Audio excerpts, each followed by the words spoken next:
नमस्कार श्रोतागण। आप सभी का स्वागत है हमारे विशेष कार्यक्रम रास राज श्री कृष्ण के दूसरे भाग में।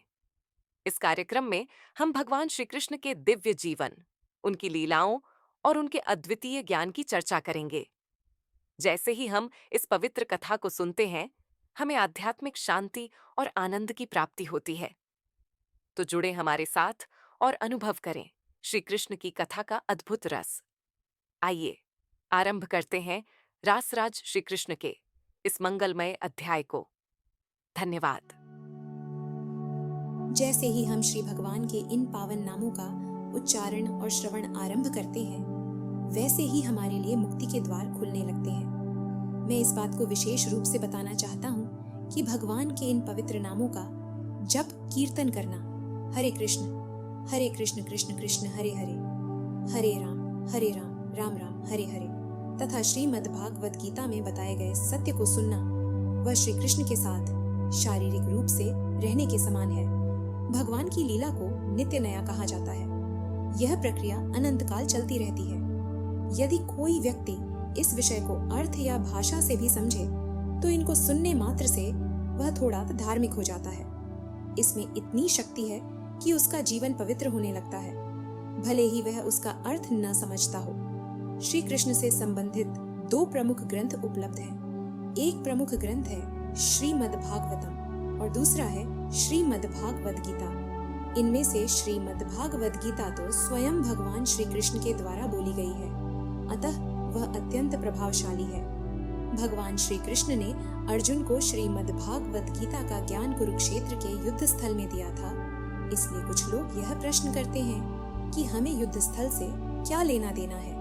हमारा उससे कोई संबंध नहीं है। हम तो आध्यात्मिक ज्ञान प्राप्त करना चाहते हैं। युद्ध स्थल से क्या करना है? क्योंकि श्री कृष्ण युद्ध स्थल में स्वयं उपस्थित थे, इसलिए वह सारा युद्ध स्थल ही कुंडमय हो गया था। जिस प्रकार किसी धातु में विद्युत धारा प्रवाहित होने पर सारी धातु ही विद्युतमय हो जाती है, ठीक उसी प्रकार जब भगवान श्री कृष्ण किसी विषय में रुचि लेते हैं, तो वह सारा विषय कुंडमय हो जाता है। यदि ऐसा न होता तो कुरुक्षेत्र के युद्ध स्थल की चर्चा आवश्यक नहीं थी। यही है उनकी सर्वशक्तिमता। श्री भगवान के सर्वशक्तिमता का उल्लेख श्रीमद् भागवतम में भी मिलता है। कोई कृष्ण कथाएं उपलब्ध हैं। वैदिक साहित्य इन कथाओं से भरा हुआ है। वेद का अर्थ ही यह है कि वे कृष्ण कथाएं यही नहीं, अपितु अन्य दूसरे शास्त्रों से लगता है कि कृष्ण कथा सुनने से केवल यह जन्म ही नहीं, अपितु पूर्व जन्मों के फल स्वरूप भी ऐसा हो रहा है। पर अगर हम कृष्ण कथा सुनेंगे तो हमारे हृदय में एकत्रित गंदगी स्वतः ही धुल जाएगी और हमारा हृदय सभी प्रकार की दूषिताओं से शुद्ध हो जाएगा। और जैसे जैसे जीव भौतिक गंदगी से मुक्त हो जाएगा, वैसे ही हम शुद्ध आत्म तत्वता की स्थिति को प्राप्त हो जाएंगे। हमारे साथ जुड़ी झूठी सांसारिक उपाधियों से मुक्त हो पाना बहुत कठिन है। उदाहरण के लिए, मैं भारतीय हूँ। मेरे लिए एकदम से यह सोच पाना आसान नहीं है कि मैं भारतीय नहीं, बल्कि एक पवित्र विशुद्ध आत्मा हूँ। उसी तरह किसी भी व्यक्ति के लिए इन शारीरिक उपाधियों की पहचान से मुक्त हो पाना कोई आसान चीज नहीं है। फिर भी यदि हम निरंतर कृष्ण कथा सुनना जारी रखेंगे तो ये बहुत आसान हो जाएगा। यदि आप चाहें तो प्रयोग करके देख सकते हैं। प्रयोग करने पर ही आप देख सकते हैं कि कृष्ण कथा सुनने में आप इन सभी उपाधियों से कितनी आसानी से मुक्त हो गए हैं। निसंदेह एकत्रित से भौतिकता के विषयक सोच पाना आसान नहीं है। फिर भी हम इन भावनाओं को स्पष्ट रूप से अनुभव करने लगेंगे कि भौतिक प्रकृति का प्रभाव हमारे ऊपर से हट गया है। भौतिक प्रकृति 3 प्रकार से काम करती है: सत्व, रज और तम। तमोगुण से युक्त जीवन या परम निराशाजनक है। रजोगुण भौतिक वैभव को इंगित करेगा और तमोगुण जीवन के सुख अहंकार में डूबे रहते हैं। यदि कोई सत्वगुण की स्थिति में है तो कम से कम नैतिकता पूर्ण रूप से समझ सकता है कि वह कौन है, यह विश्व क्या है, ईश्वर क्या है और उससे हमारा क्या संबंध है। इसी को सत्वगुण कहते हैं। कृष्ण कथा सुनने से हम तमोगुण तथा रजोगुण की स्थिति से मुक्त हो जाएंगे और सत्वगुण की स्थिति तक पहुंच जाएंगे। कम से कम हम सही ज्ञान की प्राप्त कर सकेंगे कि वास्तव में हम क्या हैं। तमोगुण से प्रभावित जीवन पशु जीवन के ही समान है। पशु जीवन का अर्थ भोग ही भोग है, पर पशु यह नहीं जानते कि वह कहाँ भोग रहा है। उदाहरण के लिए सुअर, वैसे न्यूयॉर्क में सुअर नहीं दिखाई देते।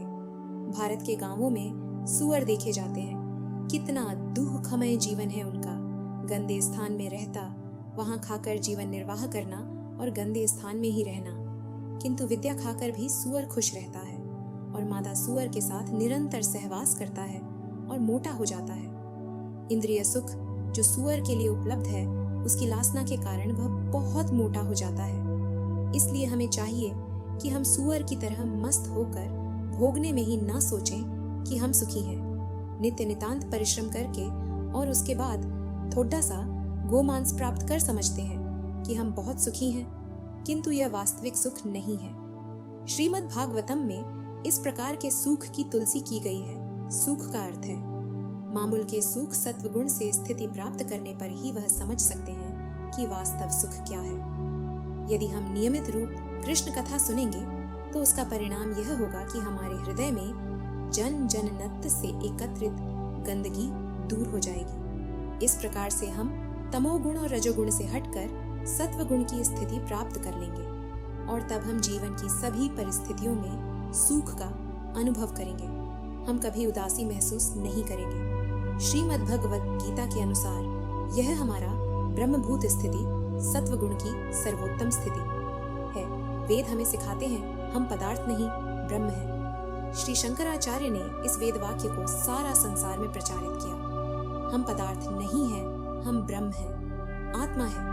वास्तव में हमें जब आत्मिक बोध पूरी तरह से हो जाएगा तब हमारे लक्ष्य बदलेंगे। वे लक्ष्य क्या हैं? जब व्यक्ति अपनी आध्यात्मिक चेतना में स्थिर होता है तब वह न तो किसी भौतिक वस्तु की प्राप्ति की लालसा करेगा और न ही किसी वस्तु के खो जाने पर उसका शोक करेगा। शोक किसी हानि होने पर किया जाता है और लालसा किसी लाभ के लिए। दो बीमारियां इस संसार की विशेषताएं हैं जो हमारे पास नहीं है। उसके लिए हम लालायित रहते हैं और सोचते हैं कि अगर ये चीजें मुझे मिल जाएं तो मैं सुखी हो जाऊंगा। मेरे पास धन नहीं है, पर यदि मुझे 10 लाख डॉलर मिल जाए तो मैं सुखी हो जाऊंगा। और यदि हमारे पास 10 लाख डॉलर हो और वे किसी प्रकार खो जाएं तो हम रोजा शुरू कर देंगे। ओह, मैंने इसे खो दिया है। जब हम धन कमाने के लिए बेचैन हो उठते हैं तब वह भी दुख है, और जब हम मुक्त होना चाहते हैं तब वह भी दुख ही है। किंतु यदि हम ब्रह्मभूत अवस्था में स्थित हैं तो नहीं हम लालायित होंगे, नहीं दुखी होंगे। तब हम हर व्यक्ति और हर वस्तु को समत्व से देखेंगे और कठिन से कठिन समय में भी विचलित नहीं होंगे। इसी को सत्वगुण की स्थिति कहते हैं। श्रीमद् भागवतम के अध्याय में इसे ईश विज्ञान। यदि कोई इस ईश विज्ञान के अध्ययन के लिए दृढ़ प्रयास करे तो वह ब्रह्मभूत की स्थिति को प्राप्त होगा। उस ब्रह्मभूत स्थिति को प्राप्त करने के बाद भी हमें कर्म करना होगा, क्योंकि यहाँ हमें कर्म करने की सलाह दी गई है। जब तक हमारे पास भौतिक शरीर है हमें कर्म करना ही होगा। हम कर्म करना बंद नहीं कर सकते, यह संभव नहीं है। किंतु कर्म करते हुए हमें यौगिक साधनों को अपनाना होगा और तब हमें कोई भी साधारण कर्म करने में, जो कि भाग्यवश या परिस्थितिवश हमें करना पड़ रहा हो, कोई हानि नहीं होगी। उदाहरण के लिए, यदि किसी व्यक्ति को अपने व्यवसाय में झूठ बोले बिना काम न चले, यदि ऐसा है तो झूठ बोलना अच्छी बात नहीं है। इसलिए इसका निष्कर्ष यह है कि व्यापार ठीक प्रकार से नैतिकता के सिद्धांतों पर आधारित नहीं है और इसलिए व्यापार करना ही नहीं चाहिए। किंतु श्रीमद् भगवत गीता में हमें यह निर्देश मिलता है कि हमें किसी से अनुचित कार्य किए बिना हम अपनी जीविका नहीं कमा सकते हैं, तो हमें उस कार्य को छोड़ देना चाहिए, बल्कि हमें उस कर्म को पवित्र रूप में करना चाहिए। उसे पवित्र कैसे किया जा सकता है? उसको पवित्र तभी किया जा सकता है जब हम उस कर्म के फलों को स्वयं ग्रहण न करें और उसे ईश्वर के समर्पित करें। ईश्वर के सुख का अर्थ है पुण्य कर्म, अच्छे कर्म, और कुकर्म का अर्थ है पाप कर्म, बुरे कर्म। भौतिक वर्गीय कर्म और कुकर्म का अर्थ है पाप कर्म, बुरे कर्म। भौतिक वर्गीय कर्म का अर्थ है इस संसार में हम या तो पुण्य कर्म करेंगे या पाप। हम कुछ अच्छे और कुछ बुरे निश्चित ही करेंगे। हमें कुछ करना ही है भगवान श्री कृष्ण हमें एक बात की सलाह देते हैं, हमें जो भी कर्म करें वह ईश्वर के प्रति भक्ति और ज्ञान से करें। और वह ज्ञान क्या है? वह ज्ञान यह है कि हम परमात्मा के अंश हैं, या तो यह शरीर ही नहीं है। यदि मैं ब्राह्मण हूँ या भारतीय हूँ तो मैं यह हूँ वह हूँ, तो इसका अर्थ होगा कि मैं भौतिक स्तर पर ही हूँ। हमें अपने आप को अमेरिकन और भारतीय न समझकर केवल शुद्ध आत्मा समझना चाहिए। मैं उस परम चेतना के अधीनस्थ चेतना हूँ। दूसरे शब्दों में हम सब ईश्वर के सेवक हैं। ईश्वर सर्वोच्च चेतना है और हम उनके सेवक हैं। अतः हमें यह समझना चाहिए कि अधीनस्थ का अर्थ है सेवक।